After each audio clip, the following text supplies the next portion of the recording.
welcome to You're Wrong About Musicals. I'm Esmé, And I'm Nell. and today we're going to be talking about She Loves Me. I'm so excited! This is an episode that I've campaigned long and hard to do. But first, we're going to get into some news, and let me just say, there's a very exciting piece of news that's just been announced. Do you know what it is? I'm guessing you don't because you haven't brought it up yet. No. Guess what show the National Youth Musical Theatre are doing next summer? It's the UK You're premiere. kidding me. What? Talk Everlasting.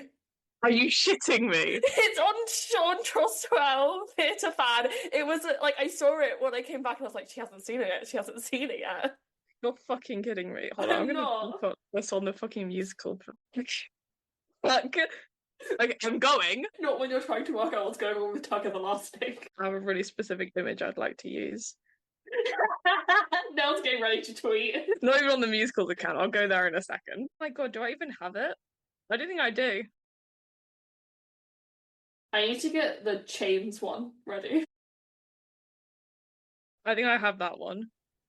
You send it to me, please. Yeah, I will. I need the really specific. Oh my god, help is available. I don't care. It's the. Do you know the picture of it's like the Instagram story countdown? Killing myself. Then postponed. I have that. You actually? Because I used it. You've used it. You've used it to tweet because I got it from your Twitter. I'm pretty sure I have. I just think I deleted I've got it. It's fine. I just got it. blurry as shit. Well, I think that's part of it. But I used it when I booked Hadestown for a second time. I'm gonna have to do this through like I found it. for August as well. Someone did their fucking research. You can go on the 1st of August. Because we were thinking, how are we gonna... I found the Chains one. No reason! Because we were thinking, how are we gonna top Tuck Day this year? We found it. We're going to Tuck Everlasting. We said that as well. We joked! We were like... Yeah. Well, the only way we can top this is going to Tuck Everlasting. Yeah. There is a god, and she is listening to us. Well, here's the thing. Hadestown Live from London's coming out on Friday. It's big. And Tuck Everlasting has just announced that it's playing in the UK for like probably 2 days, but it's playing in the UK. That's where I just seen your tweet. When you came back in, I was like, there's no way you know. I was looking up the plot of She Loves Me. But I was thinking, oh my god, she might be on Twitter right now, and no. Why have I just seen someone on Twitter whose Spotify Wrapped came out today, by the way. It was It's actually just the Wonka soundtrack. Yes, I respect that hustle. It could have been worse. Spotify Wrapped. Oh, no. Mine was pretty good. I should take a screenshot and post it. Yeah, same. Oh god, how can we get any more specific? No, it is just going to be about Tuck Everlasting. You're going to make the Tuck Everlasting podcast. As day one fans. We are. Here's the thing. You guys don't understand how big this is for us. Noodle, noodle, apple strudel. Yeah, I should probably post my Spotify Wrapped. I had a very scary moment during Spotify Wrapped. My heart stopped. I thought, God, this is bad. I literally texted Nell and went, it's bad. Yeah. And then it turns out... My god, the fucking Box Park at Wembley. Yeah. There's this vintage store in the town I live in that I really love. They're doing a pop-up at Box Park Wembley. And they're doing a kilo sale. I can't go! Walks your way. Yeah. There are worse places to be. Yeah. But I did see this really nice skirt that they had, but it was £35. Mm. It was like really nice. It was like brown and kind of like knee length. It was cute. I can imagine. Anyway, we've got other news to get to. Sorry, the world does go on after Tuck Everlasting is announced for London. Barely. Again, it's crazy. I need to actually do the read more. So we have to go to Birmingham. Fuck, man. Okay, we can do a day trip to Birmingham. How much would it cost us to get to Birmingham? If I book right now for like the 12th of... Hold on. London, Victoria. Nell doesn't play when it comes I'm going. Tuck Everlasting. My God, I think it actually won't let me book that far in advance. No, because aren't they nationalising some of the rail services? Yeah, okay, 12th of August. It won't let me book any further than the 12th of June. You have to wait a month. And I'm only looking at a single. No tickets available. How much would it cost on the coach? My assumption would be like £13. Okay, I'm just gonna look for like in January. Okay. Big news. Okay, We have to go from Dartnall, no, it's fine. and it's only like 20 quid to get up to Dartnall on the National Express. Okay. Do you see why I end up on the National Express so often then? Yes. I bet we could do a Flixbus for like 3 Okay, quid. we should be looking at this in April. No, hold on. I want to know. Flixbus from London, Birmingham. And we'll look at tomorrow. Okay, how much? The cheapest is about the actual cheapest is £7.49. And one of those does go from London Finchley Road. But some of them go from Victoria. Flixbuses are notorious for running really late. Yeah. Anyways, Tuck Everlasting. Holy shit. This might be the best day of Nell's life. It genuinely might be. What are the fees like for this? Spotify Wrapped and Tuck Everlasting UK premiere on the same day. That's incredible. It's like your birthday, better than your birthday. It genuinely is. So I'm in the middle of roasting my friends for having Gracie Abrams as her fifth top artist. She doesn't even This has completely thrown us off. Yeah, I'm gonna continue the news while you process this. New Hadestown cast! Hailey Kilgore is back on Broadway! I really liked her as T Moon in Once on This Island. And I was thinking the other week, where's Hailey Kilgore? Why isn't she, what's she up to? She was in one of those like Hollywood Reporter, like 30 like rising young stars things. Yeah. And people on Twitter were like, who are these people? And I was looking at it, I was like, some of these I don't know. And then I saw Hailey Kilgore and I was like, oh, what's she up to? So I was very happy to see her as Eurydice. The new Orpheus apparently co-wrote me and Mike Dick for Starkid. Which is incredible. I love it. First of all. We're getting some good Orpheus. And they've also got Tom Hewitt playing Hades. And it's also good because some people at the Sweaty Oracle were saying that Hadestown was going to close on Broadway. And I like the Sweaty Oracle, but I'm very glad he's been proven wrong at this point. Yeah. It's the thing of I'm never going to be... Especially because the Sweaty Oracle doesn't shy away from doing like shitty news. Yeah. And he does it in a way that is obviously kind of mean sometimes, like when he's like, I'm so happy The Good Gatsby is closing. It's not, unfortunately. But he's like, I've heard rumours that The Good Gatsby is closing. But, like, I'm always happy when he's proved wrong, because I don't want shows to close. Like, most of them. If Moulin Rouge closes while Boy George is in it, I will be the happiest bitch around. Yeah. However, I don't want these people to be out of a job. Yeah. I am really happy that Hadestown isn't closing. Yeah. Speaking of casting replacement, Oh Mary has announced that Cole Escosa will be leaving as Mary, and Betty Gilpin will. Can you hear that? Yeah. So this is a daily occurrence, and I want you to keep this in. I can never normally hear it. That's why it shocked me mid-sentence. I was like, Betty Gilpin will be playing Mary Todd Lincoln. She is a Emmy-nominated actress, and her and Cole are being hilarious. I liked the Vulture headline that was like, Cole's leaving because they're going to go focus on their true passions, fracking and skincare. And Amen. To that I say, I support your passions, Cole. Nell's loving today. Today is Christmas for Nell. It came early. This is great. Marisha Wallace and Billy Porter are the next cabaret are the next MC and The next cabaret. The next cabaret. Marisha Wallace, who played Cabaret, she gave it her role. Cabaret. I sent it to Esmé and I was like, I think I actually have to go now. I think you really do. I think that's what this means, naturally. What else was I going to say about Cabaret? People are being a bit crazy online. Now, I love this casting, and with the casting announcement, they did the thing that they often do when they have high profile, when they announce a new maid Sally and MC, when they're like, here's the dates they won't be performing, and Marisha Wallace put out the dates and was like, here's the dates I won't, but my wonderful understudies will be on. And alternate. I think she did say alternate. It's just the fact that my brain's... It's deadline season, guys, and I've had so much caffeine today, it's not even funny. Not for me! I've got another month! Fuck you. I'm literally going to a personal tutor meeting after this to complain about how life sucks. Because it's her job. It's her job to hear my issues. What was I saying? Yeah, so she put out, Marisha Wallace put out a thing being like, I'm not going to be performing these certain dates, but my wonderful understudy or alternate will be on. And someone was like, she has a name, and it's like, I don't think Marisha, like, guys, take a chill pill. Take a chill pill and go give your money to charity instead of going to see Cabaret every 10 days.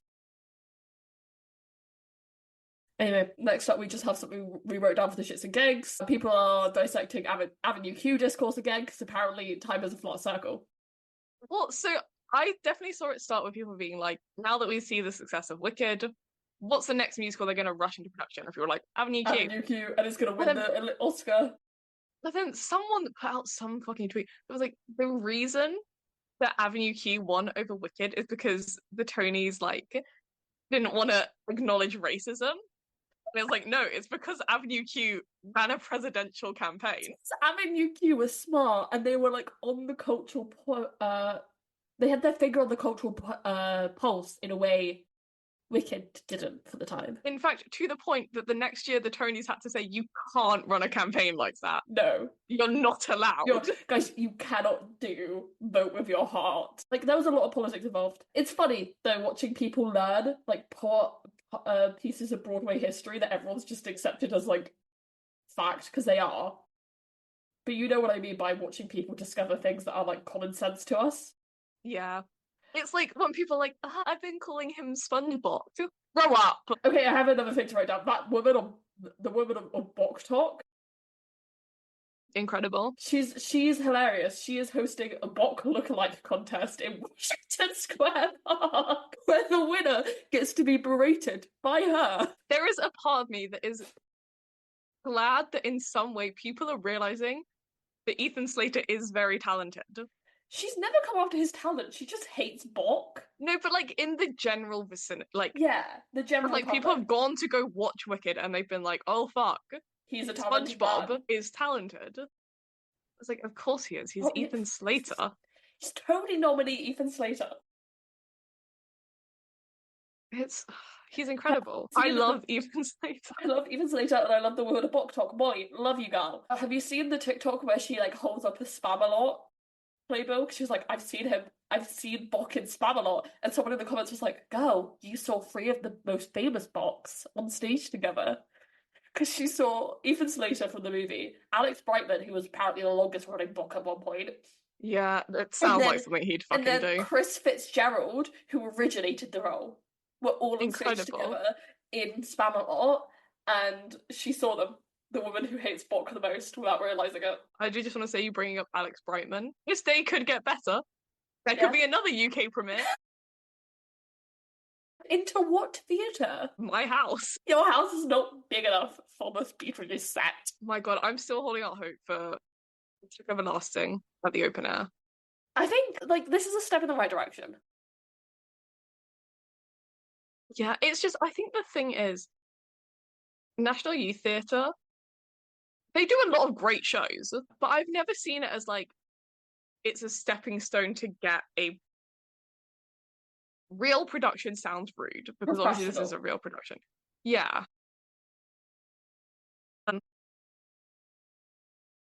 Anyway, I cannot believe I'm actually going to go to Birmingham. I've been to Birmingham before. Should I tell you what it was for? What? To perform Cats. Well, you can show me the sights. I went. I have a friend that lives in Birmingham, actually, from uni. Do you? Yes. She's lovely. I don't know why I sounded so shocked. She has a little puppy, a 4-year-old puppy. Not a puppy at all. Oh, that's so cute. I could go stay with her. That's good. Where am I going to go? I'm making plans. Bitch, where am I going to go? I don't know, you can find a hotel or something. With what money is... I'll get on the back of the National Express. Yeah. Where I It's seem just to a live. one-day return. Yeah, I do spend far too much time on Netflix Rest. Anything else we'd like to share? Anything else on our hearts this day? Guys, by the time that you hear this, Hades Town Live from London will be out. I genuinely, like I was saying to now, I think me having access to dolphins, if it's true, is going to be horrific. It should be like a controlled substance. I should only be allowed to listen to it a certain number of times. Also, I'm seeing some people say when talking about the album say, I didn't know that they were putting out a Hadestown live album. I'm going to listen to it because I like Grace Hodgett Young on Broadway in Sunset Boulevard. They have no idea what they're going to be listening to. You're also not going to hear Grace Hodgett Young. Yeah, Grace Hodgett Young ain't that. No Eurydice songs. No Eurydice. I'm As like two 3 people. cups of coffee deep, by the way, which is why I'm a little bit insane right now. Oh, I'm just a bit insane at the moment. As two people who had Flowers as one of their top songs. Well, mine was my top. Is it my top 50? No, where was Flowers on your Spotify Wrapped? It was my second most listened to song. Flowers is genuinely like an outstanding song though. It's great. It's a beautiful song. It's a stellar. Listen, I'm just gonna start plugging our end of year review that's going to be coming out soon. Yeah, I need to make our tier list. I need to stop going to the theatre then. If you're gonna make the. Well, it doesn't take. It takes like 10 minutes to make. I just need a list of every show you've seen. Oh, I have that on my notes. Or mezzanine. I'm not digging through your mezzanine. Okay, fine. Or like 80 shows you've seen this year. It's only 18, not 80. I'm just going to start plugging our Spotify Wrapped because we are going to spend a lot of it talking, not Spotify Wrapped, end of year reviewed. End of year review, again, I've had so much caffeine today. We are going to spend a lot of it talking about Hadestown, surprise, surprise. Yeah. Yeah. I'm going to do a personal history of Hadestown because I think we need to, like, be aware of it before I talk about the first viewing of it and why it was one of the greatest moments of my whole entire life. Honestly, yeah. It's needed. Context is important for why I lost my shit at Act 2 of Hadestown when I first saw it on the 27th of March. Anyways, time to talk about She Loves Me. I genuinely was. The reason I didn't see the Tug Everlasting thing was because I was looking up the plot of She Loves Me. It's fine. I realised I would, like, die for this musical this week, so we're good. She Loves Me is a musical with music by Jerry Bock, music by Joe Mastoff, and lyrics by Sheldon Harnick. So, the play began. So, the story of She Loves Me began with the 1937 Hungarian play by, I'm not even going to attempt to pronounce that. I don't know. I think the second one is Laszlo. Laszlo. Yeah? Yeah, so it's more known by its French title, The Perfumery. The Laszlo, I don't know what someone would call it, was widely seen in Europe, although never produced in its time in America. In 1940, famed director Ernest Albach adapted the play to the screen for Hollywood, called Shop Around the Corner, starring James Stewart and Margaret Sullivan, with a screenplay by Samson Raphaelian and Ben Eldred. The success of the film sparked interest in adapting a Broadway musical, seizing the imaginations of composer when producer Lawrence Kasher came to them with the idea. Jerry Bock and lyricist Sheldon Harnick teamed together for their 1956 Broadway debut, The Body Beautiful, a novel collaboration of boxing and romance. However, they would, like, in their early days, they would just be doing reviews instead of actual musicals, where they would meet Harold Prince through Stephen Sondheim. Him going to one of the early reviews and saying to them, "My name's Harold Prince, and I wanted to tell you there are some problems with the show, but I really like the score. I'm hoping within the next year that we work together." It's always so funny doing these episodes because the longer and longer we do it, it feels more and more like the Avengers every time someone's introduced. Like, it's just like, so there was this little musical and kind of no one cared about it. And then Harold Prince was in the audience with Stephen Sondheim. This is why I ended up in the musical theatre section of my uni's library so much this week, because I know we have a ton of books on Harold Prince. And I was like, the myth, the legend. One of them was on Harold Prince shows in Germany. It was wild. Also, apparently, my library has a copy of Working on a Song. I need to go find it. I've read it, but I need to go find it. You should see if your library does. I can search. I can get on the library search right now. Hold I on. love just putting in random musicals to the library search. You find some fascinating gems. If they do, I might actually go get it out tomorrow. I've got like hours to kill tomorrow. I have 2 office hours booked tomorrow, but they're like 3 hours apart. Nice. Let me see. Imagine if they do have it. I don't think they do. I could see if I can get mine out for you. What if I just search up like Anais Mitchell? I literally just put in Hadestown into mine and it came Oh, out. Hadestown might be the move. Okay, Hadestown non-traditional casting, race, Oh, I and read that. capitalism. I read that. It's just about how Orpheus and Hades are normally played by two white people. It isn't finished yet. Parenting, post-colonialism, and the possibilities of healing in Hadestown. Oh, I've also seen that in my searches. The ones who bloom in the bitter snow, Hadestown, and the queer afterlives of Orpheus. This is gonna be what my diss is like. Hadestown is pretty straight though. Why we build the wall, hegemony, memory, and current events in Hadestown. Oh my god. Do Wait, they I have might it? need to read this. What No. is it? Disrupting heteronormative temporality through queer dramaturgies. Fun Home, Hadestown, and a Strange Loop. Oh, that's right up your alley. That's kind of perfect. I've been finding academic. This is what I've been doing on my sport. I've been like putting random musicals into my library searches and then seeing the interesting stuff and sending the titles to Nell this week in my study rates. Anyway, back to Harold Prince.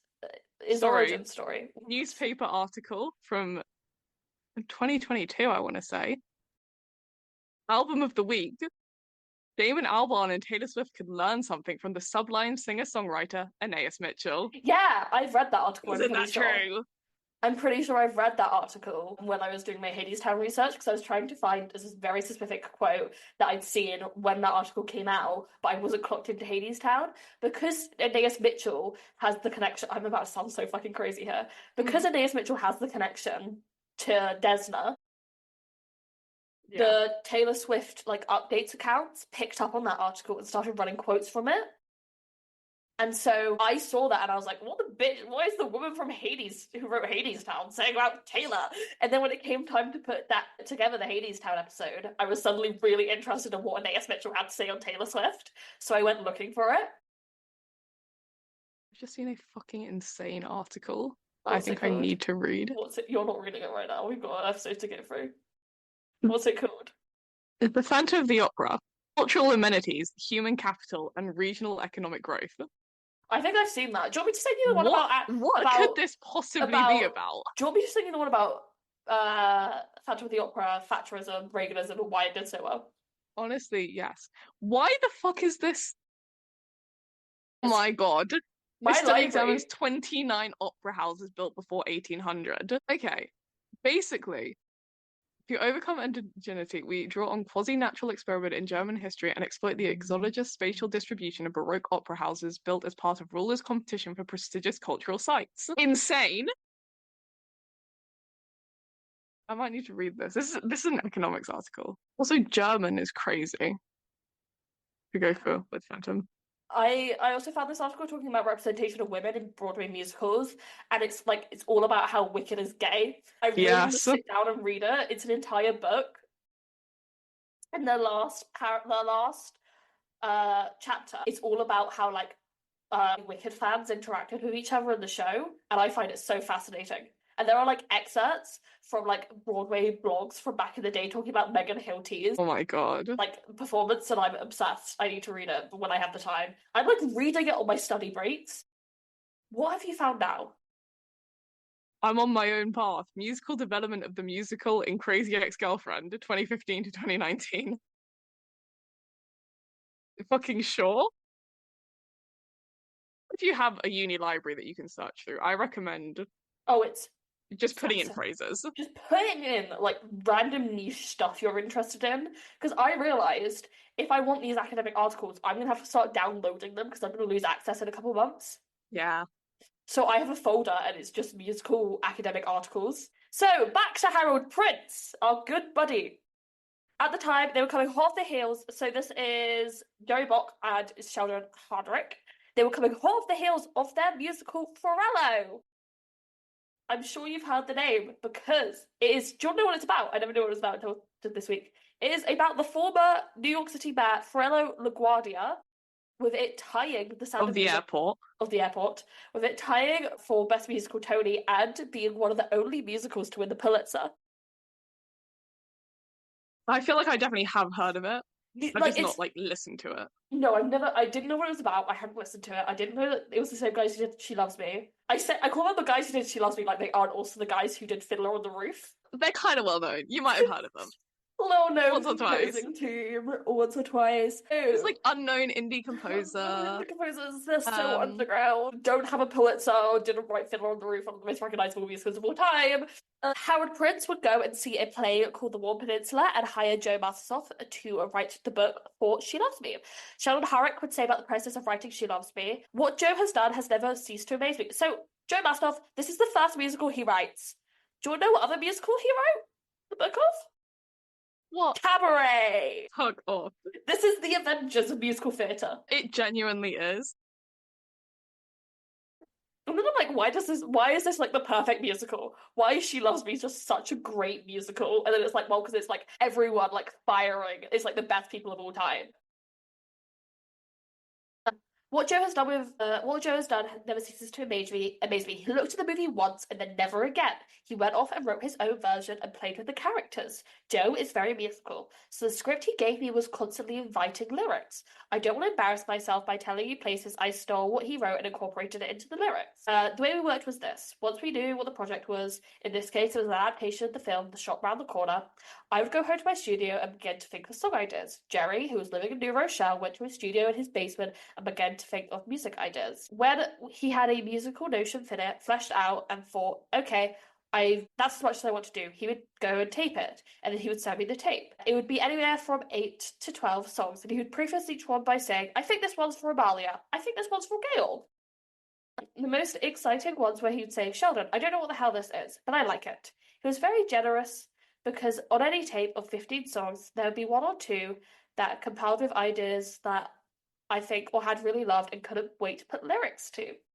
That's the way we always started. I think half the score was written before I'd come up with an idea.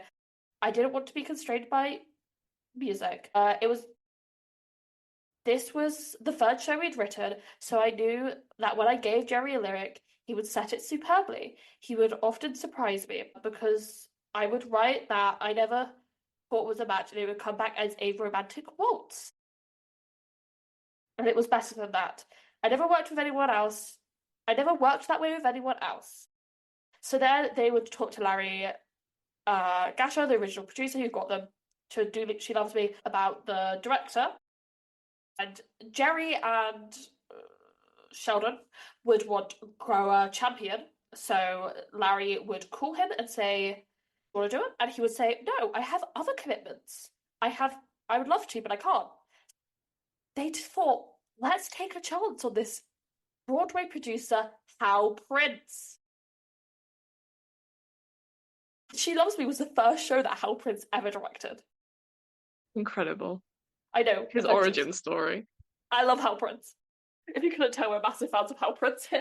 Love Hal Prince. That work that Hal Prince did on Phantom, God's work. It's truly what makes it a good show. It would be bad. Like the music would be bad if it weren't for Hal Prince. The music would be fine. It would be good in some places, but it would be mediocre as a production.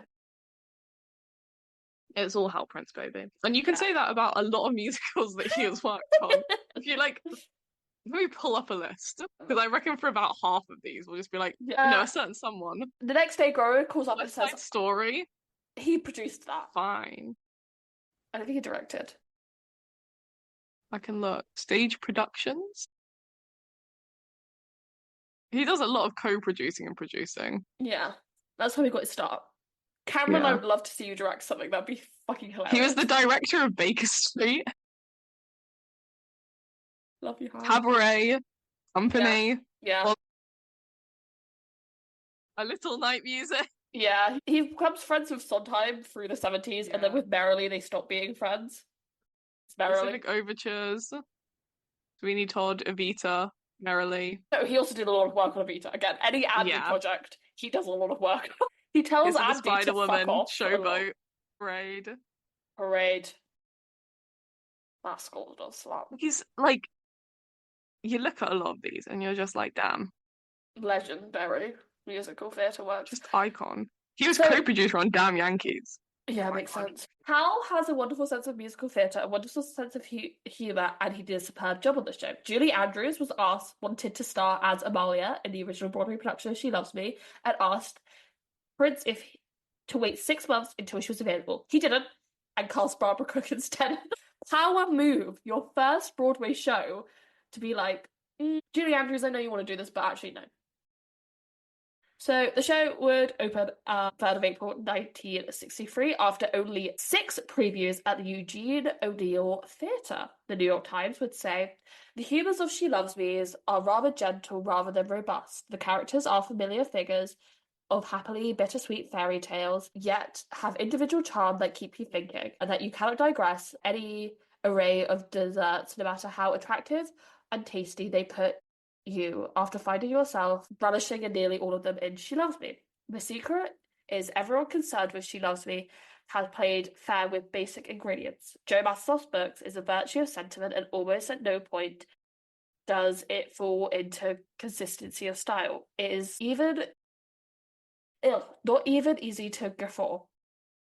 The songs by Block and Sheldon Harnick not only capture the gay light spirit of the story, but also add an extra dimension to the magic of it. For this musical has been put together with a type of glue and memories of bygone successes. The songs have not been added awkwardly, as often is the case for a star turn or a show production numbers. Indeed, there is no chorus line in She Loves Me and no dancing as such. Basically just saying the only one is the 12 Days of Christmas near to the end, which is kind of a ballet. Besides, the man who wrote the songs can be credited with appealing manner in which have been integrated into the production. Certainly, the Don Waiter could have been credited to the part of brightness and his adjustments of particularity if he is the man responsible for the clever part writing. No doubt, Jack Ello for his incredible arrangement. To Howard Prince, who has staged She Loves Me with intense quality, belongs to be credited here too. The performances, like the storytelling, and the songs were a perfect fit for this style of sugared romance. Barbara Cook is zesty and tender, as sweet as the role as their heroine. Daniel Massey is awkward, shy, and disarming hero. If you are allergic to sugary confections and to fragile romances in which lovers bicker and as a prelude to surely what will be eternal bliss, keep away from She Loves Me. Don't lose any sleep over your defection here. There will be a multitude of happy sentimentalists to take your place. Basically being like, it's cute, it's very well done, it's not doing anything big. I'm realizing I could have gone to Asda because I'm not going to say anything in this episode. This is like purely your episode. We need you here to balance me out when I'm struggling to read. It is generally going to be you being like, I love this shirt and I love this bit. I'm like, yeah. And then I'm gonna fine. And then I'm gonna go I guess off. it's okay. I'm gonna go off about Kimmy Schmidt because I realised my love of Kimmy Schmidt needs to be talked about on this podcast. I fucking love Kimmy Schmidt. We'll talk about Kimmy Schmidt and Jake Krakowski. At the Tony Awards, it will be nominated for Best Featured Actor in a Musical for Jack Cassidy, Best Book for Joe Mastoff, Best Director for Harold Prince, Best Musical and Best Producer, which is apparently a award that they used to have. It would only win Best Featured Actor for Jack Cassidy. It would play it for 302 performances, with critic Clive Barnes saying about She Loves Me in the 90s. 1993 was a strange and vintage year, Broadway's last year of innocence. A president had not been killed, the Beatles had not invaded, a sexual revolution had not been revolted. Innocents are innocents, but Broadway had also embraced the wise guys staggering of Damon Rayon and Walter Winchell, the naive yet brash new world. The original She Loves Me seems like a nostalgic old world refugee. It has also been posited that, you know, fun fact, do you know what the 2 other big shows to premiere that year were? I haven't written down, but I can see. But Hello Dolly and Funny Girl. Iconic shows as well. So yeah, She Loves Me might have gotten lost in the noise. Yeah. In 1993, the same year it was playing on Broadway, MGM would be planning to do a movie version of the musical with Julie Andrews and Dick Van Dyke on stage for the first time together since Mary Poppins on screen. They would drop it, and there is a version of Julie Andrews singing Dear Friend, which is great, but it would have been nice to see the movie. It would play the West End in 1964, where it would run for 189 performances. They would revive it in 1993 under director Scott Ellis, with it being the first show he directed, saying, I've had a career because they trusted me, they being the writers of She Loves Me. With it, it's the first show when I was a kid saying, I want to do She Loves Me. And they said yes. Frank Rich. I found out some great Frank Rich lore this week. So you know Frank Rich is the famous. Yeah. He's the reason why like the New York Times has such a reputation. He was called the Butcher of Broadway for a long time. Yeah. Do you want to know what he's done since he stopped being the New York Times theatre critic? What? He was a writer and produced 2 TV shows. Mm-hmm. Yes, which I have a suspicion. what's your suspicion? But no, tell me. My God. And Succession. My God. Because I was like, what is Frank Rich up to? Is he dead?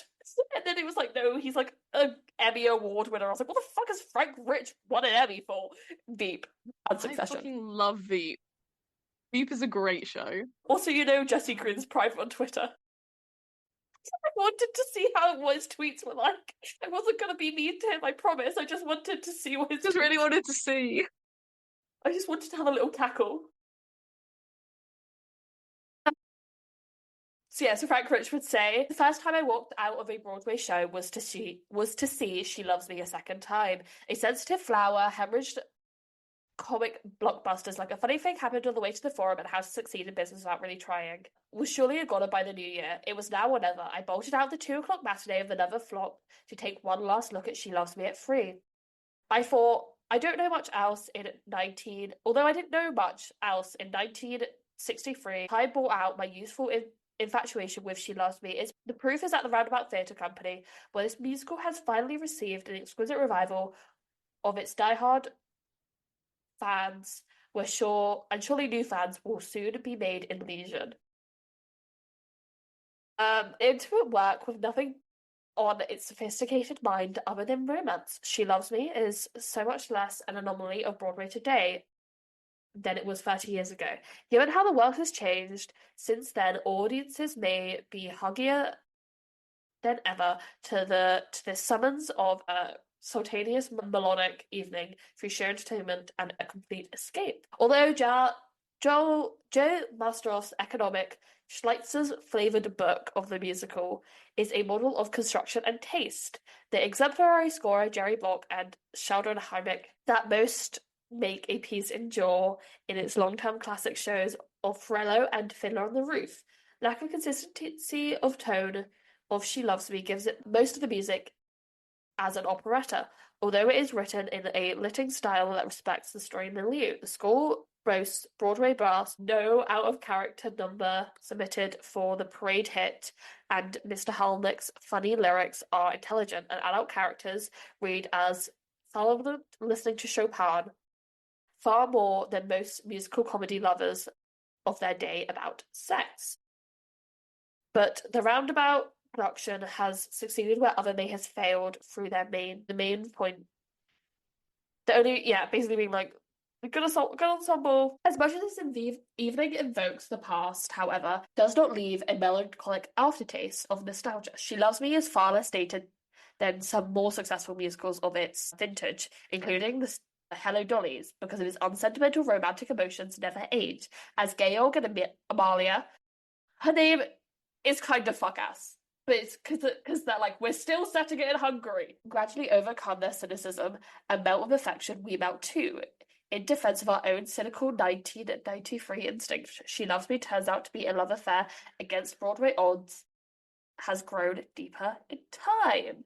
It would be nominated for Best Actor for Boyd Grimes, Best Actress in a Musical for Judy Kuhn, Best Featured Actor for Jonathan Freeman, Best Actress for Sally Mayers, Best Choreographer for Rob Marshall, Best Director for Scott Ellis, Best Scenic Design, and Best Revival. It would win Best Actor in a Musical for Boyd Grimes. It would then return again for a third time in 2016, where they would have Laura Benanti, Gavin Carroll, Jane Krakowski, and Zachary Levi in the production. And again, it would be directed by Scott Ellis in the same theatre. And I think it's technically like he's restaged it because he was eligible to be nominated for Best Director. But the man just loves She Loves Me.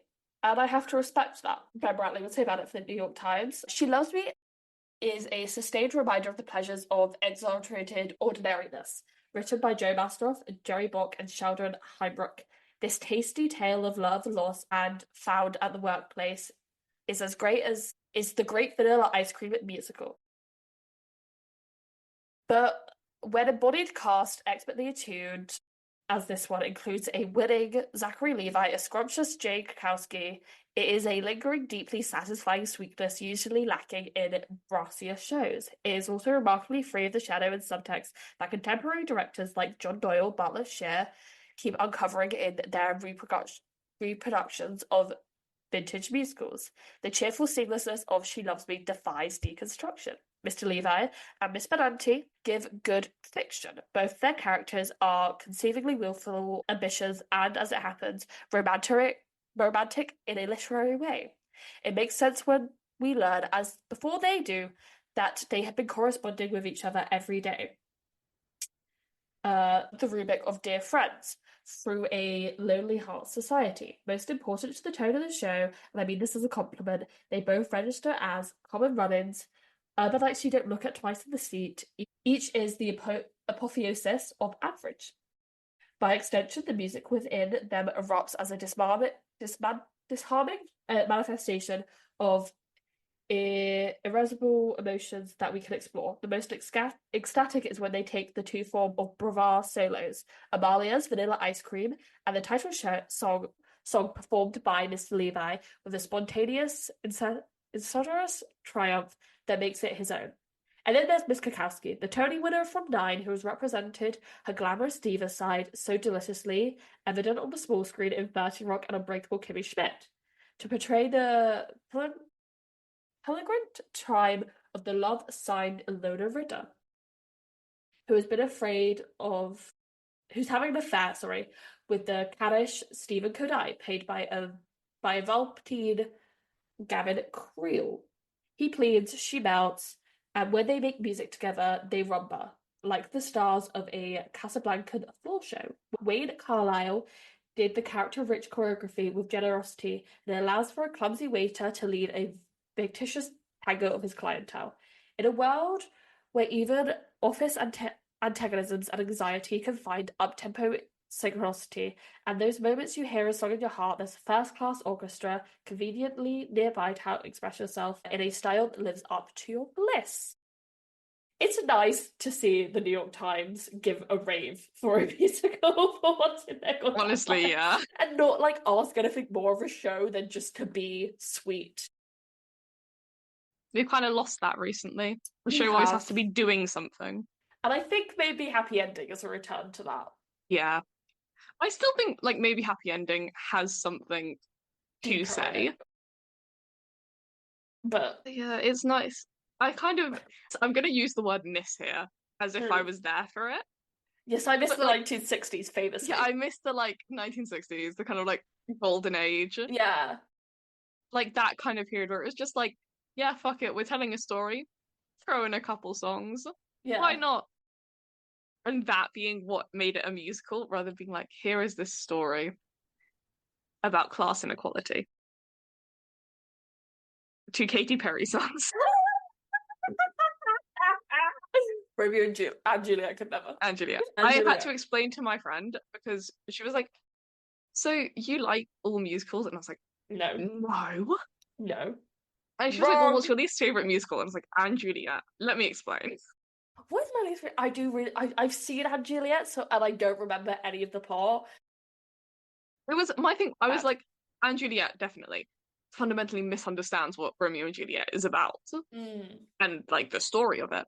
But my least favorite thing about Anne Juliet is that the whole kind of premise at the beginning is Anne Hathaway's and they just make it. She didn't end up with Romeo. What if this was the start of her story? Guess who she ends up with at the end? Romeo. What also annoys me is how many Anne Hathaway jokes they make. Yeah. I'm like, guys, we get it. They share a name. Yeah, haha. Not My even other that. one, They don't. I It said, was just written down one place as Anne Hathaway, and so we've just taken that to be her name. yeah. Shout out Hamnet. Yeah, we don't even know what her name actually is, which is a way Um, interesting, more fun than a story.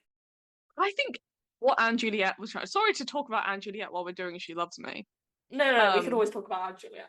We can always talk about Always talk about Anne Juliet. Is that I think it genuinely does have a good concept. Yeah. The idea of like, what if you could, it's as kind of weird as this might sound, be real. I should probably do that. I don't think it actually went off. I think my friend just posted one. Oh yeah, your friend did just post one. Ugh. It is kind of like fan fiction-y. It is. Like this idea of what if we could keep writing after the story? What would we change? When we have like hindsight. That's a fun concept, especially for something like a Shakespeare play that's really ingrained in like public conscious. Yeah. Like the idea of we all know what Romeo and Juliet is about. I don't think the writers of Anne and Juliet do. But as a concept, we all know what Romeo and Juliet is about. What if we could change it? What if they did wake up? Yeah. Would they be forced to stay together? Would they want to stay together? They don't do that. They do shitty version. She goes to Paris on like, a road trip with the girlies. Fuck off. Please. Sorry, I've just seen an influencer's Spotify Wrapped. I don't even want you to tell me. My other least favorite musical is, and the one I explained because I was like, I can't talk about Fruition to me right now. It's Wacky a Dead I did Horse. The Prom. Also, sometimes like when you don't actually like something, you don't like talking about it a lot. Yeah. Like I think my thing with Anne Juliet is I'm very passionate about Shakespeare. I'm very passionate about feminism. And Romeo and Juliet is a kind of link between the two. Like I half wrote my sister's EPQ. Yeah, your sister's EPQ. Literally, me and Esmé half wrote my sister's EPQ. Us saying Nell about it. Sorry, just thinking your sister's EPQ again. It's like we were just discussing it. But we came up with the idea of in historic literature and in contemporary, if you wanted to extend it, when a woman kills herself, is it a fetish or is it a freedom? Yes. In Romeo and Juliet, she cannot get out of the patriarchal society. No. If she wakes up, she is going to be given to her cousin. Yes. Well, if she does nothing, she'll be married off to Tybalt. Yeah. If she wakes up after her attempted suicide, she will be forced into another relationship. Yeah. And the love of her life will be dead. Yeah. Her falling in love with Romeo, even if it's not the love of her life, is a rebellion, is a freedom. Yeah. And when even that doesn't work, because like society is against them, killing herself is the only way. I think that's what the Sam Gold current Romeo and Juliet is trying to get across. Yeah. I don't know how successful it is because I've not seen it, but I think that's what they're trying to do. But it's kind of, in that sense, it's a freedom. My sister did, I have her EPQ somewhere, I could go and get it and read it. But she did a lot of other ones. And one of the things as well is like, not to get into this, no, like I'm about to read a review that talks about feminism in She Loves Me, so yeah. You could talk about feminism now. But like the authors, when it's like, when it's written by a man, and when they like drag, there's one specific one, I want to say it's in like Anna Karenina or something. Oh, she throws herself on the train tracks. It might be, there's another, oh my god, let me get her EPQ. I don't think it's in that one then, it's in a different one. But she like poisons herself. And her death is so like drawn out. I mean, it's almost like that thing of, oh my god, what was I about to say? La Vie Boheme, the character of Mimi dying. Yeah. But in like this one's, it's literally like she feels like her insides corroding. She's in so much pain, and it just keeps going and going and going. Of it being like she's in so much pain and she's dying, and she looks ugly when she dies. It's like, pretty when they die. Yeah, like that's a fetish. That is, you want to see this woman suffer for something that you made her do because she's not real. You are the one in control of this story. Like it's that kind of thing of it's this creating a female character, making them do something, and then punishing them for doing it. It was a very interesting EPQ. I'm very proud of it, even though I didn't write it. You would like a co-author credit if that's available. Yeah. Anyways, all of that is to say, to get back to She Loves Me. Yes. I kind of miss when I didn't have to care about that shit. Like when I can just be like, this is a really fun musical. I think I'm going to read the next review because it brings up an interesting point. The next review when talking about these characters being re-examined in a 2016 um context. Yeah. So the Guardian would say, give it 5 stars, and say the current revival of the Roundabout play is a loving tribute to the strength of Joe Mastroff's book and Sheldon Hurrick's and Jerry Block's songs, whilst particularly celebrating the women of the cast. Laura Benanti is a somewhat spiky Amalia and Jane Krakowski as the too soft Ilona. Sorry, I've got Wicked on the brain constantly. In many musicals, the music and lyrics merely echo the book or vice versa, but in The Great Pleasure of She Loves Me, it is how the songs deepen and sometimes contradict the conversation. It is during Vanilla Ice Cream that Amalia realizes that she might actually care for Georg. In the midst of She Loves Me, that Georg decides that it would suit him fine. The songs like Days Gone By and Grand Knowing You flesh out the minor characters. Where's the appeal of the briskly patter song Where's My Shoe and the giddy romance of A Trip to the Library? The female characters are offered far less freedom and agency than of the men, who are drivers of each of the romantic relationships, but who are permitted to the goals and desires of the part of their autonomy. But don't tell us Benanti or Krakowski, who walk away with the show in a pair of heels. Benanti's rising soprano makes short of the lovely work of the arias like Will He Like Me and Vanilla Ice Cream, and makes her a rare musical theatre star who is as much a great actress as a singer. Krakowski is a dizzying comic presence, but she is captivating in her solo numbers. She is also wonderful in responding to the overtures of others, particularly Creole. So much sugar won't be for everyone's taste, and one could wish for less passive female roles, but entertainment is delectable. I thought that was really interesting because this production of She Loves Me doesn't fuck ass it. That's what I would like to say. Yeah. It says this is a love story. And it might be because Jane Krakowski and Laura Benanti are so incredibly talented that they make these two characters of Ilona and Amalia feel very real. Yeah. Like, I don't think of them as women who are victims of their circumstance. In my opinion, they have an agency. Yeah. Like, I think I might save this for our thoughts, actually. Variety would say, Benanti has great comedy chops and a rarity of Broadway divas who aren't named Patti LuPone. She's at her best when the part where she's been waiting for someone to come along, the part seems to love her. Songs like Vanilla Ice Cream and Where's My Shoe have her name on them, and that's that. Ilona Ritter, the divine Krakowski, whose comic gifts know no limits, and Stephen Kodai, so natty, so cad, and Gavin Creel's dashing performance are having an affair. The affair ends badly, but their flirting builds into a song and duet Ilona that's pure high comedy.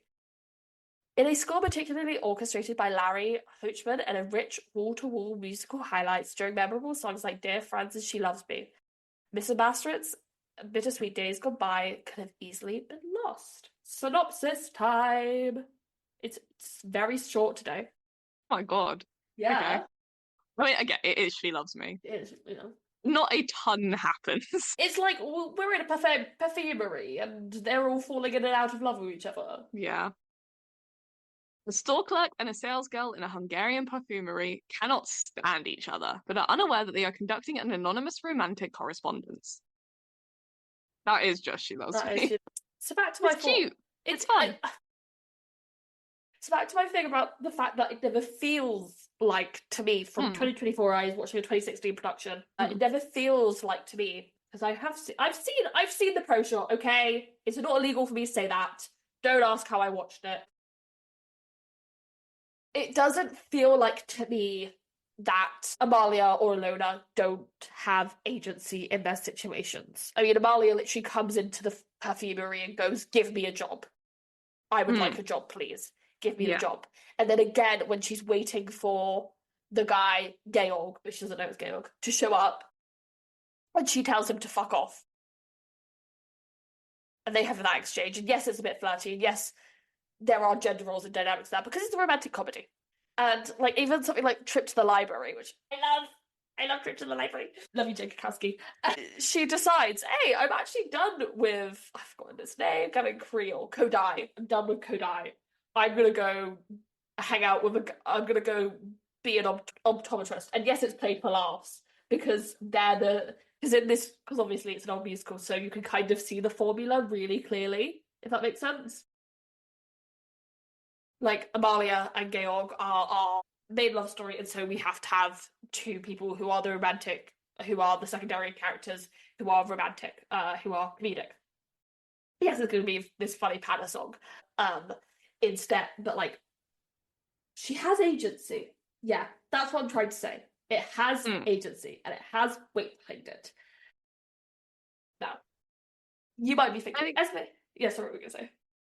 I think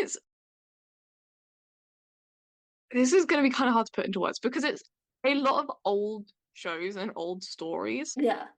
The gender roles are so built into it that it seems weird to like give a female character agency. It doesn't work. Yeah. Like the female role has to always be like submissive. Has to always like just kind of go along with things. And I think from my understanding of She Loves Me, which is very limited, in case you can tell from how little I've talked. Don't worry, next week Nell's gonna have so many false opinions feelings. Yeah. No, you genuinely will, right? I honestly will. I was about to say. I'm gonna rewatch it when I land from my flight. I'm rewatching it at some point this week. I'm so excited.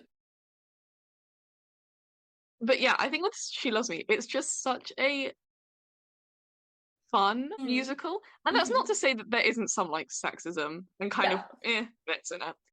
But it's just kind of, it's so light-hearted throughout it that you can kind of be like, yeah, fuck it. Female characters have agency now. And it's fine. Also, because there's like very limited stakes. Yeah. It's just like, yeah, you know what? Fuck it. Let's just have fun. If we wanted to enjoy this, we can't enjoy it if it's sexist. That would be awful. Yeah, they're not like, in the way that they direct them, they're not going to be like ogling over the women. They're just kind of going to be there instead. It's like they obviously have like, you know, I think it's kind of like, I'm just going to start talking in fanfic tropes now. Go ahead. It kind of just is. It's like miscommunication. Yeah. Enemies to lovers. Enemies to lovers. Slow burn. 300k, slow burn, enemies to lovers, miscommunication, you know, comedy. But it's done well, so no one really cares. It's done really well. Well, I think, I don't know if it's just because like the weather is shit and I'm like depressed all the time and there's no sunlight. Girl, I just like fun things. I just like joy, okay? Let me just listen to Jake Krakowski sing in like a trip to the library while I'm depressed in the library. Yeah. Because again, my uni's decided to be fun and have all of our deadlines. Nell's so sick of me talking about this because all I talk about at the moment. But it is my entire life right now. Yeah. And I genuinely feel like if that's why I'm losing my mind. It's like, you know, I love Hadestown to death. I think if I try to listen to like Flowers right now, you know, and not to sound like Esmé making jokes, but I would kill myself. Bitch, me on Friday. That's why I'm so concerned about what's going to happen to me on Friday. Honest, like, right now I'm just listening to Christmas music. I'm doing like, if I listen to anything other than Christmas music, it's gonna ruin me. No, I'm like, you can't be depressed while listening to Christmas Tree Farm. So I'm just like listening to Christmas Tree Farm. I just listen to Sabrina Carpenter's Fruitcake album. And just be happy. One of my friends was like, why are you listening to Christmas music so early? I was like, because you can't be sad whilst listening to Christmas music. It's like, that's a part of why I agreed to do this episode. Because usually, when it's something that Esmé really, really cares about, it's normally depressing as shit. Yeah, but it's also like, I would like to at least try and understand it a little bit before we go into it, so I can be like, yes, Esmé, I completely When we saw Next to Normal, you know, at the interval, I was like, hey, girl. So this is good. I see it. Again, end of view review. We'll talk about Next to Normal for 5 minutes. No longer. We've done a whole episode. We have to stop. We have to stop. Like, Hadestown will be 2 hours. Yeah. Hadestown is 75% of the episode. Hadestown, well, I did see it 4 times. Purely for Esmé, for how many times she's seen it. Again, mental illness reasons. But that's, like, when it's a musical that Esmé likes, I would like to at least, like, even if I've never listened to it before, or I haven't listened to it a ton, I'd like to at least look up the plot synopsis, listen to a little bit, watch clips somewhere.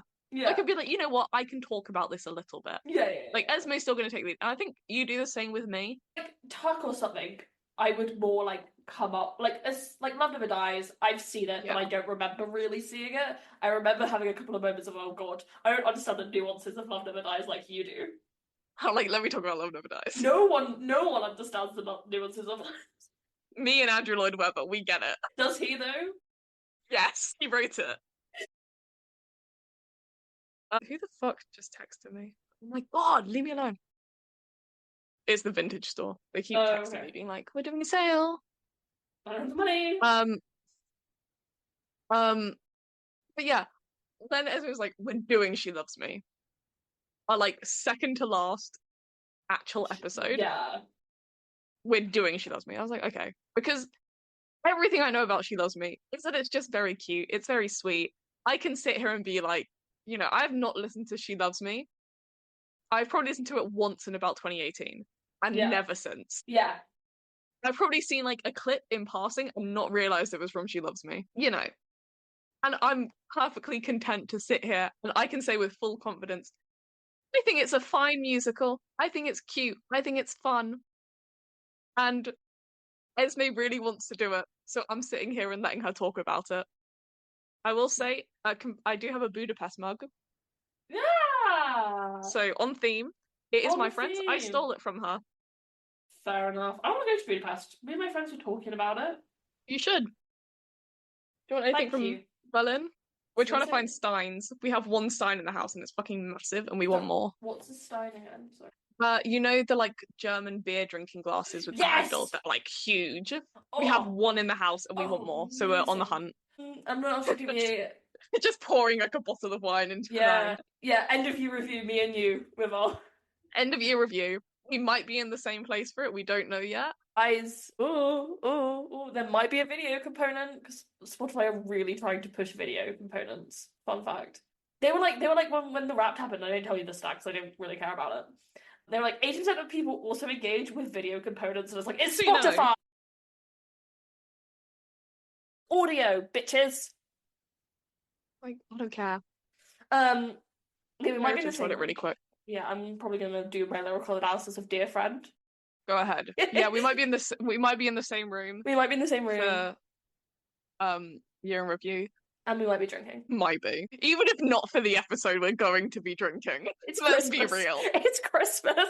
I'm gonna be blonde as shit. We're gonna be on the wine, on the like Baileys. I had a Baileys. Those little like alcoholic chocolates. Oh, 20 boxes of those each. It's Christmas. And I'm gonna go, and then I saw Hades Town for the 4th time. I'll just stand next to her.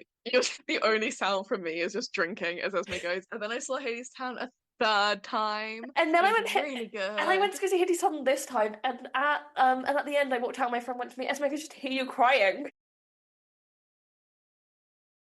Alright, do your lyrical analysis. I'll be back.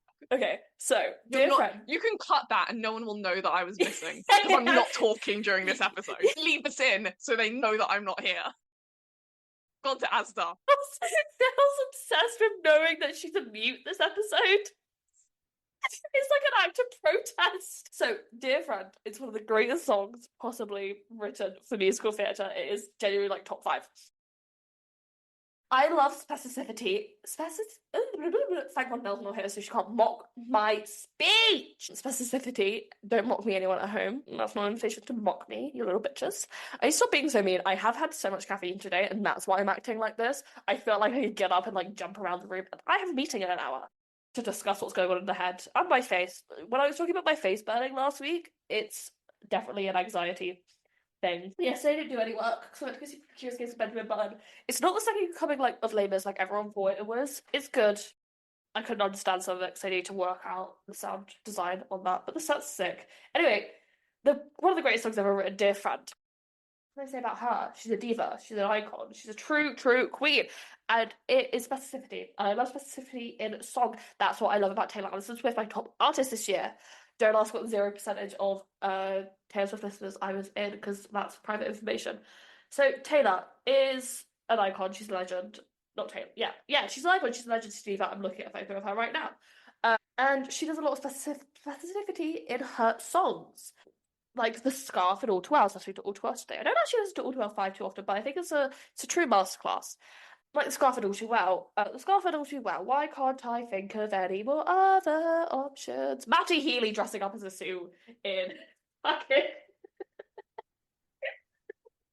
Lots of My Life. Is it Lots of My Life? Love of My Life, Lots of My Life. LOL, or Smallest Man. You know, all of those little details. She said in an interview she wants to take you to the moment that she was in herself. My brain is literally fried right now, so I could close my eyes right now, but I go to sleep, but I'm here instead. When Amalia opens the song by saying the candles, the letters, the people I see, just listing all of the different things she can see and feel and hear, because this musical is so lushly designed, you can really see that, but it bears repeating. The flowers, the linen, the crystal I see were perfectly chosen for people like me. It really takes you into that moment, and you feel kind of bad for her because the guy hasn't shown up, and then she goes, "No wonder I feel so depressed." And then she does and if it isn't bad enough, a violin starts to play because Laura Benanti is fucking hilarious. Nell has returned. She's nodding at me. I spent a lot of that rant talking about Taylor Swift and specificity in song. Sure. You left me on my lonesome after a can of Red Bull, not Red Bull, Monster. I'd kill for a Monster right now. It's too late in the day. I feel like I'm gonna punch a baby. Have you ever had the Lewis Hamilton Monster? No, I got the mango. Oh, yeah, the Lewis Hamilton one. I don't It's normally... zero sugar. It's kind Ooh. of peachy. It's really Ooh. good. I don't normally It's my drink go-to. it. I don't normally drink it. Like, this is the first one I probably ever had in like years. I would recommend the Lewis Hamilton. I would recommend any zero sugar one, purely because then you don't get the sugar crash as well as the like caffeine crash. So you can kind of have like a couple of them before it actually gets too bad. Anyway, Dear Friend, one of the top 5 musical fish songs, possibly in my opinion. I don't know. I think one day I'm gonna sit down and compile a list of top musical theatre songs in my opinion. We got halfway there with our playlist. I think like Flowers is definitely on there. Flowers for sure. I think it is stuff like you have to include something off Hamilton. You can't make top musical theatre songs and not have a Hamilton song. But I argue Hamilton is so effective because it works as a piece. Yeah. Cohesive. But I mean, like, non-stop. We're just gonna skip over non-stop. Where it happens. Room Where It Happens. Who Lives, Fun. Who Dies, Who Tells Your Story. Like, all of it. Even, Alexander Hamilton. Wait for it. But Hamilton's so good. Guys, I should watch Hamilton drunk. Honestly, let's. After our I mean, I would say you'd have to put like Santa Fe on that purely for its cultural impact. Fe. You can tell. I feel drunk right now. Honestly, yeah, I do too. I think we've been spiked. Someone has somehow spiked us both. A drink I bought from the shop closed. I think you'd have to put Defying Gravity on there. See, if not for its cultural impact now, just in general. I think hot take, and I've always thought this. Check our Wicked episode for notes. I think No One Mourns the Wicked is a way more interesting song dramaturgically. Yeah, but and Ariana in terms of just best musical theatre songs, I think now that we're acknowledging, we have to lay out a criteria. Yeah, we have to write this like structure. I'm gonna write this in an academic essay style. I think you need cultural impact. Yeah. Which is then, because that then puts a ton of Hamilton eligible. I'm putting, Wicked. What do I put from Les Mis? On my own. No. I want on the group numbers. Great song though. One Day More. Either that or Do You Hear the People Sing? Because then they sing Do You Hear the People Sing at the end of Les Mis as well. Yeah. But they sing like the tune of it with new lyrics. It's outstanding. I was listening to it yesterday. That's why it's fresh on the brain. Would you put any from Phantom? Would you put Wishing? See, me personally, I would put Wishing, I would put Prima Donna as like the best musical theatre songs. I'm putting Chant from Hades. Yeah. I think putting Chant Reprise. Chant Reprise, Flowers. We already talked about Flowers. I think trying to be as objective as possible. Yeah. I would put the Phantom song. Like Phantom of the Opera. Yeah. Because that electric guitar fucks. Yeah. Just all of it, it's so iconic. Like, I'd almost put the overture. I think the, like, high notes. Many people would say Music of the Night. I would not put Music of the Night. Music of the Night is boring. It's dull. I think you could do a ton from like Into the Woods. It's pretty good. See, I struggle with Into the Woods now. I'd want to put the prologue. Here's the thing: I almost want to break it down into like subcategories. Speaking of prologues, Great Comet Prologue is in there for sure. Fuck that video of them performing it. I know. It's even if you know no other Great Comet songs, Prologue is borderline the best song in the show. See, it's incredible. I love some of the I think Great Comet as a score is outstanding. But that's because of it speaks to my brain. Like a normal person would like the prologue. That makes sense. Yeah. I think, and this is what I mean by saying I'm trying to be really objective. I don't think I would put anything from Everlasting or Beetlejuice. I love them to death. They are some of my favorite musicals ever. See, I don't think anything in there qualifies for best musical theatre. Like, I think Home is one of the best musical theatre songs ever written. Because I like it. I think it's an incredible song. I'm not sure what I'd put from Next to Normal. Maybe I Miss the Mountains? Yeah. Possibly. And I would also go to like Fight. And I know that this is personal, but I also think it's stunning and I love every rendition of it. I would also fight tooth and nail to put the song The Light in the Piazza in there. Yeah. And it's not because it makes me cry every time. I think you'd have to put something like Seasons of Love in. You can not do Seasons of Love. I would argue for La Vie Boheme, personally. But you have to do Seasons of Love based on cultural. I would also argue for something like the song Oklahoma. Yeah. I reckon you'd have to have some kind of Disney in there. It's something I don't think I would put anything from Groundhog Day in there. Groundhog Day is, again, borderline my favourite musical ever. I cry every time I listen to Seeing You. It's been 2 years since I've seen it, 2 years since I've listened to this album properly. And there are still songs on my Spotify Wrapped this year from Groundhog Day the musical. I was thinking this week about how much I love Spring Awakening. None of it really jumps out at me as something that should be put on a list. Maybe Mama Who Bores Me? Do you know what should go in? What? Mama Who Bore Me could be good. The Next 10 Minutes for the last 5 years. That song is a masterclass. Yeah. Like, I'd be tempted to put in Still Hurting or something. I think The Next 10 Minutes is better for the purpose of the list. I would probably put in a prologue from Woods. And then I want to say something from Sweeney, but I don't know what. There's nothing in Sweeney Todd that, like, jumps out at me as, like, oh, this is... The thing with Sweeney is that it's such a collective. Yeah. Because I think with every other musical, I can be like Fun Home. I'd probably do Ring of Keys if I had to pick one. I'm more drawn towards... Personally, Days and Days. Yeah. But that's personal. I see how objectively Ring of Keys. Because I think, okay, you have to do cultural significance of the song. Ring of Keys is known. Yeah. I also think you have to do context of the song within the show and the musical as a whole. Because as much as I love something like Beetlejuice, the most culturally impactful song is probably What I Know Now, that one. Or Say My Name.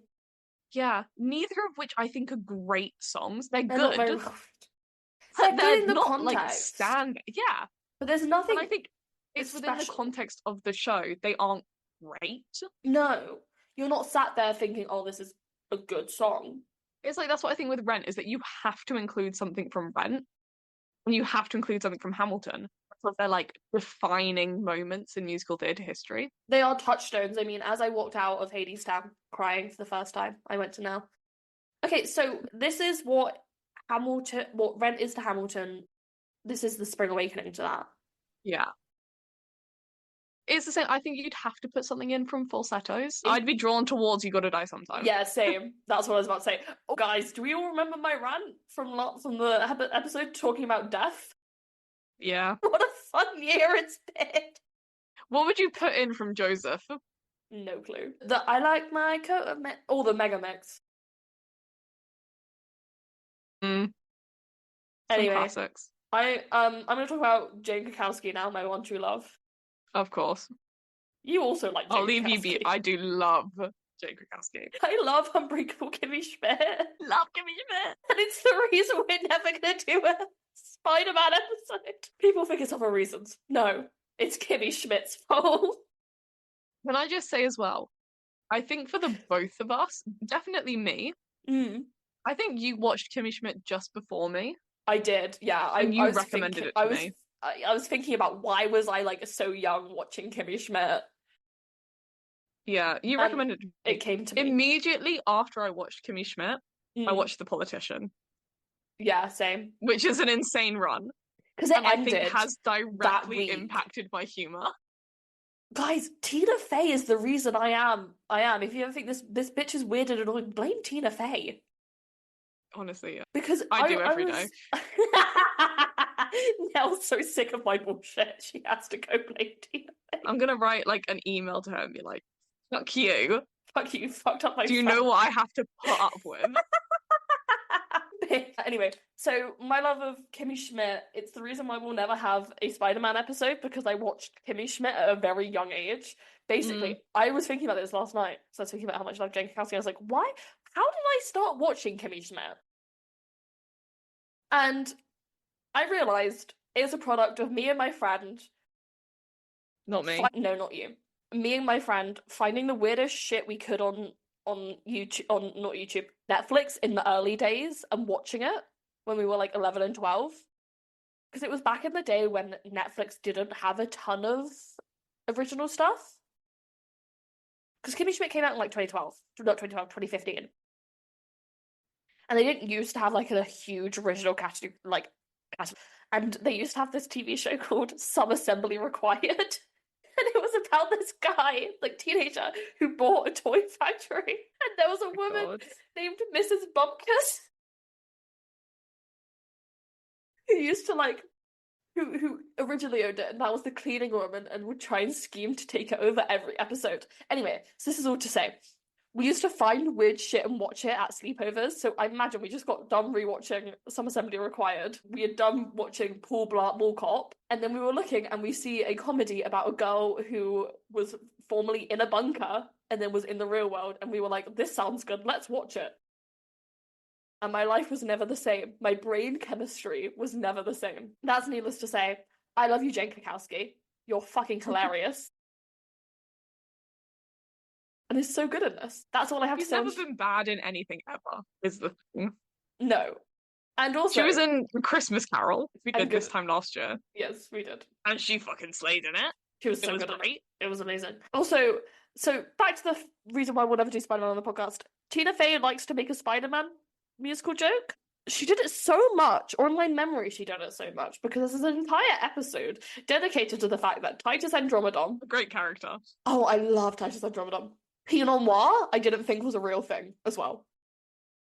Again, Tina Fey, you fucked up my brain. He tries out for a musical, Spider-Man 2, Too Many Spider-Men. I got that. And in the clip... What a show! And in the bit, I rewatched it a couple because I was talking about Broadway flops with my friend, and I had to show her the clip. And in the clip, he's like singing and being like, no, I'm the only Spider-Man. And there's just like Spider-Man falling from the air. I think about Spider-Man the musical.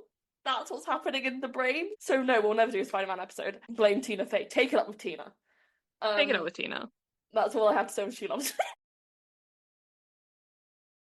No other thoughts? No other thoughts. My brain's dead. Brain dead. So it would be let's talk about the 2016 Tony Awards. Let's. It would be nominated for Best Actor. You might remember another show that was kind of there. Death West Spring Awakening. Of course. American Psycho. Big one. Massive at the Tony Awards that year. It would be nominated for Best Actor in the Musical for Zachary Levi, Best Actress for Laura Benanti, Best Featured Actress in the Musical for Jane Krakowski, Best Costume Design for Jeff Marshy, Best Director for Scott Ellis, Best Orchestration for Larry Hoshman, Best Revival and Best Set for David Rockwell. It would only win Scenic Design, because Hamilton. Or not just because of Hamilton, it was also the same year as the Colour Purple revival. I love the Colour Purple. But that set, I'm sure you've seen the clip of the set. I believe I have. It, like, opens. Yes, I've seen it. So If there's sick. one thing about me, if there's a good set, I probably know it. It is kind of crazy. I remember people being like, "Why She Loves Me" be out Hamilton for set. The set was fine. It was innovative and it worked Yeah. for its purpose, but it wasn't a great set. Not only did the She Loves Me set go round and round, it also was very ornate and had a lot of little details. Yeah. It would be the first ever Broadway musical to be streamed, live streamed. Really? Yeah, Damn. yeah. There's a very interesting piece in the New York Times talking about how this came about, saying the event would be streamed by Broadway HD, a new company to broadcast theatre performances, on June 30th. It is the first time a Broadway show has ever been streamed live, the company said. Unlike broadcasts by the Met, the National Theatre, and several European opera and ballet companies, it will not be available in movie theatres but on the internet. I think this will create more interest in Broadway, said Todd Haynes, the longtime artistic director of Roundabout. There used to be this feeling that if you made a movie of a Broadway show, it would kill the Broadway show. Then look what happened. It was called Chicago. They made it a movie and Chicago sales went through the roof. We're currently seeing this with Wicked. The theatre industry has been inching its directive for years. They've had broadcasts on PBS and a commercial television, legally run once on MTV. Most closing broadcasts have been screened in theatres. Recently, off-Broadway shows have been streamed on Broadway HD. Non-profit institutions with subscribers have the incentive to support the broadcast. They're both a part of their mission to reach wider audiences because they are building a long-lasting brand. For commercial producers, the calculus is different. Basically, talking about the business of it, so they all got paid more for this recording, obviously. And Laura Benanti said about the broadcast, theatre is such a vitally important part of our culture. The more people have experienced it, the better off we will be. It's crazy that such an old show like She Loves Me was the first one to do this quite new idea still. Yeah. It seems very strange. Why She Loves Me? Because maybe because it's kind of hard for it to fail. It's like a fun show. Yes, also it was done at it was a limited run and a non-commercial thing. So I guess it was easier to be like, hey, you guys just do this now. Yeah. Also big stars attached. Like Verity's had a pro shot. Yeah, something that will sell. There's talks of Mary having a pro shot. Because that's a thing that someone pointed out. I think it was the guy Dylan. He pointed out that like a lot of musicals filmed pro shots over COVID and don't have anywhere to sell them to. Sell them to me. Sell them to me. I will pay you a $5, my highest offer. Oh, someone else was going to say about it. I was thinking about it because the big part of the narrative with She Loves Me is it's a good musical, but it came out in a season that kind of overshadowed it. And I went, is that going to be how we talk about things like Waitress or like Come From Away? Really good musicals that came out in seasons where a lot of other stuff overshadowed it. I don't know. It was an interesting thought I was having yesterday when I was on my travels. Then this production would then transfer to the London Mini Air Chocolate Factory, and all I have left is Bring It Back, I Need to See It. And last but not least, Zachary Levi. Fuck you. I hope you never experience Joyland again in your life, and keep Gavin Creel's name out of your mouth. Fuck that guy. I'd also like it to be known we did not pick this because Gavin Creel's memorial is happening this week. We've had this episode scheduled way longer than, unfortunately, it has genuinely been in our calendar for like 6 months. Yeah, it's unfortunate timing. Obviously, we did not know that Gavin Creel was going to pass away at such an untimely time. Much love to Gavin Creel. And his family and his friends. The tributes all looked the memorial that they did. Yeah. It looked very moving. I heard Sarah Bareilles was great. People were tweeting like Sarah Bareilles is doing a stand-up set. Yeah, she was apparently fucking hilarious. Sarah Bareilles is funny. Newsflash, the woman who wrote the score of Waitress is funny. Yeah, on that note, I never hope Zachary Levi experiences a day of joy in his life. My favourite tweet about Zachary Levi is, oh, I'm busy tomorrow. I'm going to egg Zachary Levi's house. What do you mean it's Halloween? Next week, on a lighter note, do you want to have the honours of sharing what we're doing next week? We're doing Muppet Christmas Carol. Yay! Which I watched for the first time last year. Yeah, you texted me and went, we're doing Muppets next year for Christmas Carol. We're doing Muppets next year. It's a great adaptation. It's truly so faithful to the original. Like, shockingly so. Because And then I showed it to my family because obviously they had never seen it. And they fucking love it too. We'll probably watch it again this year. we watch it every year because I make my family. It's either that or Elf or Die Hard, and I refuse to sit through Die Hard again.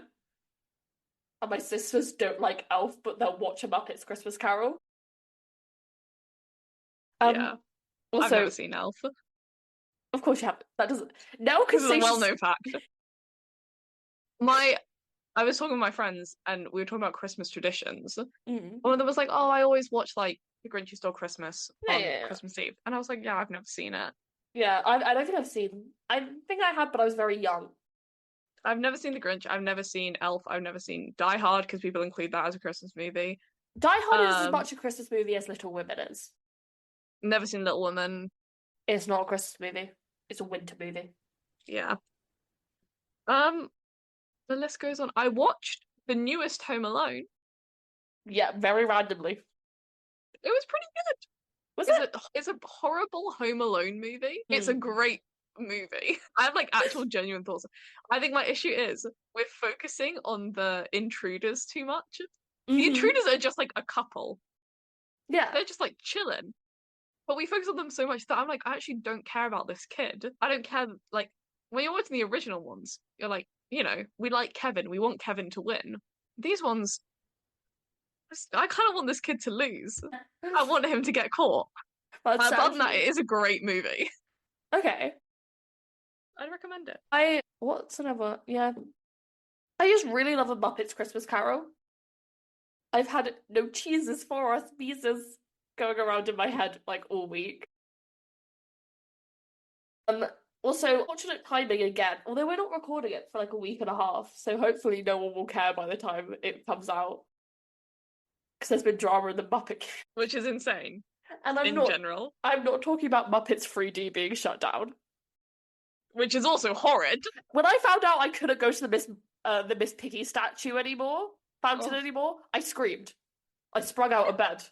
I went, "What do you mean? You're taking all that's good away from me?" No. I'm not talking about the Muppet. I'm not talking about the Muppet history drama. Let's not talk about Muppets right now. That's next week's issue. Hopefully, because the lifespan of the internet is pea-brained. Hopefully it dies down. Let's do... Yeah, so basically, schedule for the rest of the year is Muppets Christmas Carol next week. The week after, end of year review. Then we're taking 2 weeks off because I need to go to sleep. Yeah. Anyway, we will... Thank you for streaming us this year. We got the podcast wrapped. As well as we're up like 300% on everything because last year we had about 2 listeners and like 5 episodes. Thank you guys. Love you. Thanks for listening to Hades Town. I almost lost my mind doing it. Genuinely. Anyway. Bye-bye.